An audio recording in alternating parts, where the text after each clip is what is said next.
Boa noite, sou Carlos Barroso, jornalista da emissora. Está começando agora o Redação BH News desta quarta-feira. Você nos acompanha pelo canal 9 da NET e também pelo nosso site www.bhnews.tv.br.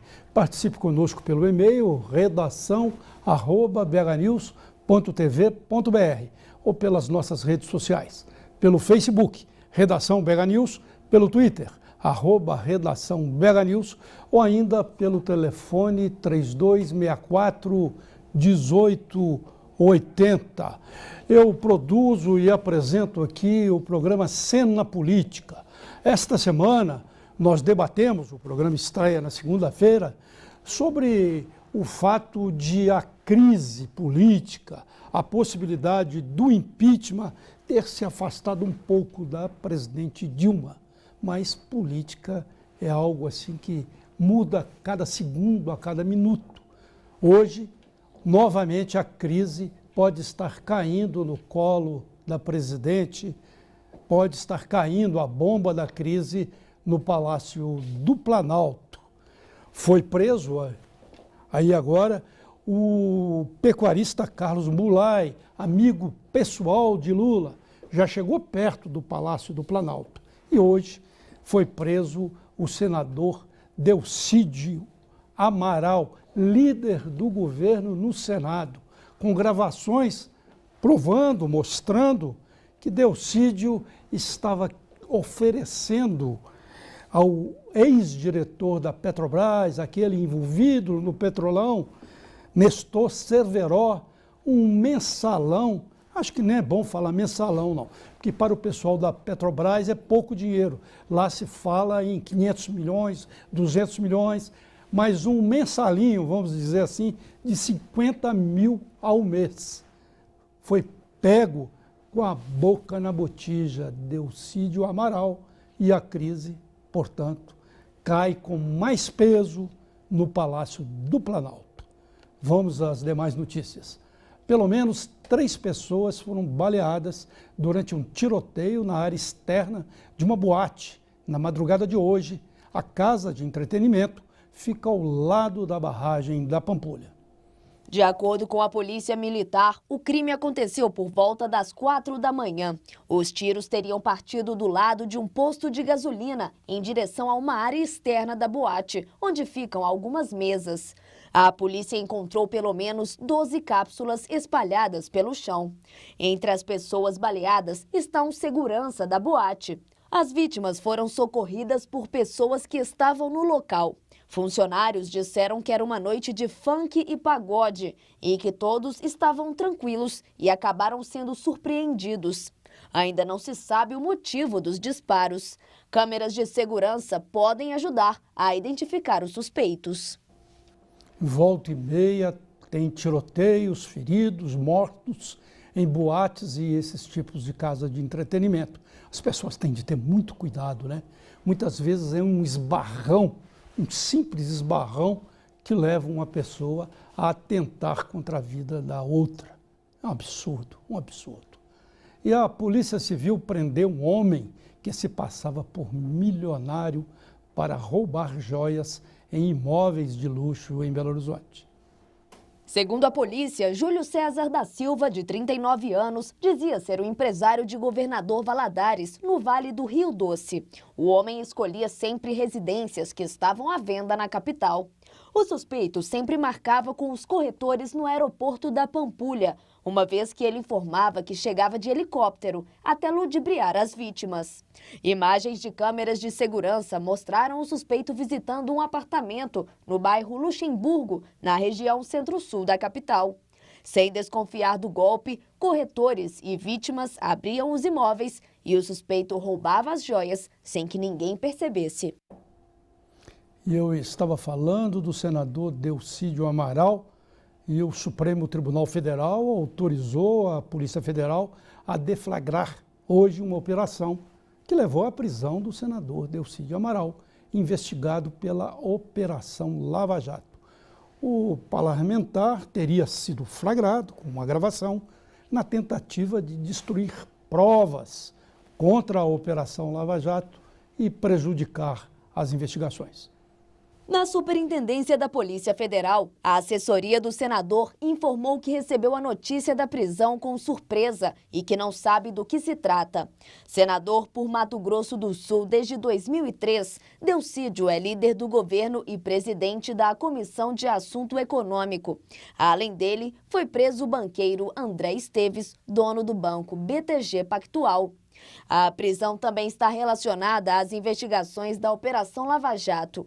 Em nota, o BTG Pactual esclarece que está à disposição das autoridades para prestar todos os esclarecimentos necessários e que vai colaborar com as investigações. Olha, a Operação Lava Jato está colocando na prisão bilionários, trilionários, coisa que nunca havia acontecido nesse país. Pelo menos de uma maneira assim, sistemática, igual está acontecendo agora. Esse banqueiro, André Esteves, foi colocado há algum tempo aí numa lista dos mais milionários do país. Ele estava em 11º lugar na lista dos mais ricos. Pensa o dinheiro que esse homem tem, hein? 11º lugar na lista dos maiores milionários brasileiros. E também a gente sabe, como a gente sabe, há meses, o maior empreiteiro desse país, que é Marcelo Odebrecht, da empreiteira Odebrecht, também está em cana. É um lado de uma operação tipo que aconteceu na Itália, não com o vigor que aconteceu na Itália, é uma operação mãos limpas que está levando políticos e empresários para o chilindró. O ministro da Fazenda, Joaquim Levy, negou ontem que o governo tenha tomado uma decisão em relação à data de reajuste do salário mínimo para o próximo ano.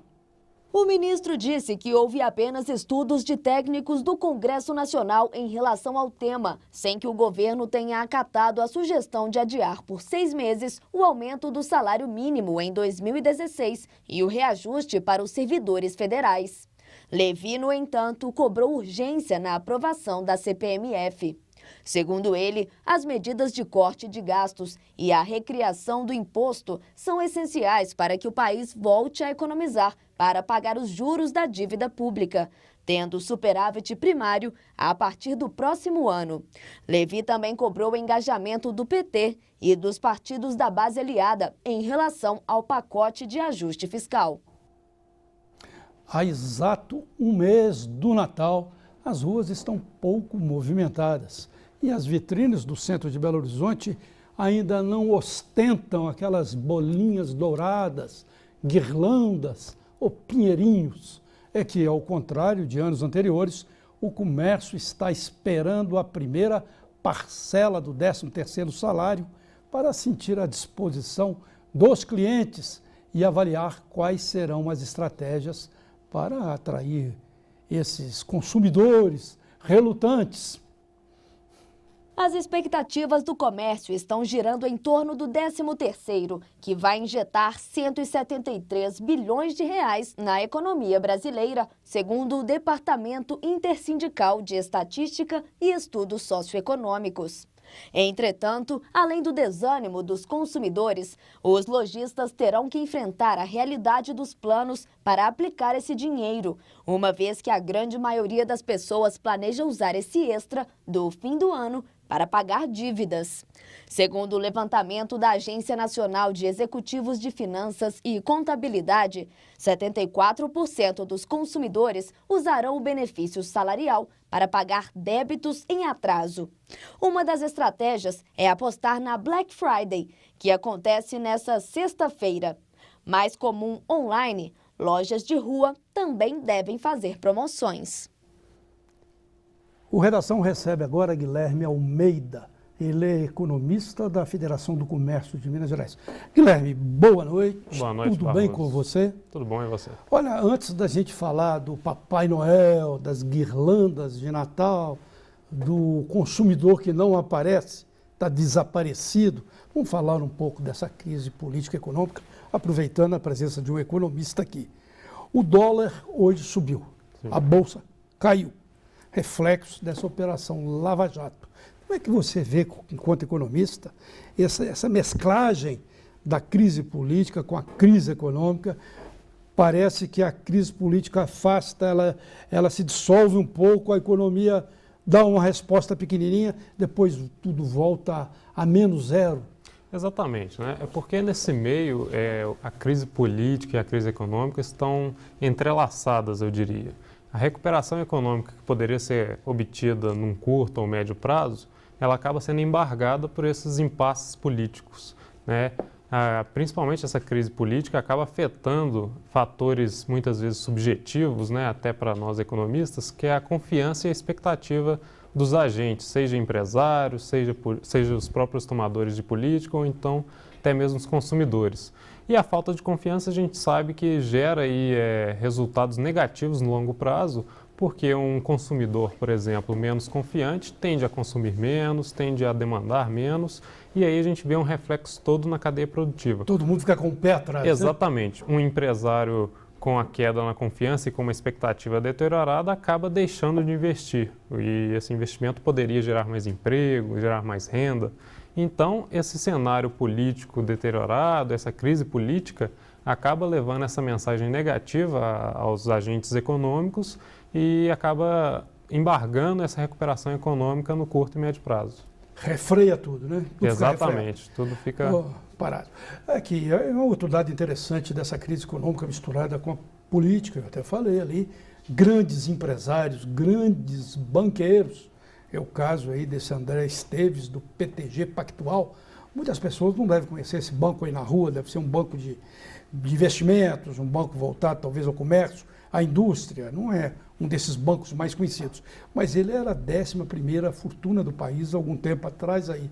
E esses empresários, tipo o Marcelo Odebrecht, da empreiteira Odebrecht, estão acabando na cadeia mesmo. Né? Exatamente. Né? Hoje a gente vê aí uma articulação, né, da Polícia Federal junto com essa Operação Lava Jato que estão tentando captar aí nas suas investigações todos os agentes envolvidos, né?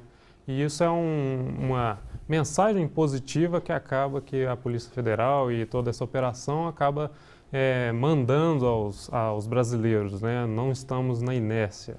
Isso a gente pode esperar, talvez, aí no longo prazo, que o nosso processo aí judicial melhore no longo prazo, talvez, e a gente tenha algum desenvolvimento nessa área.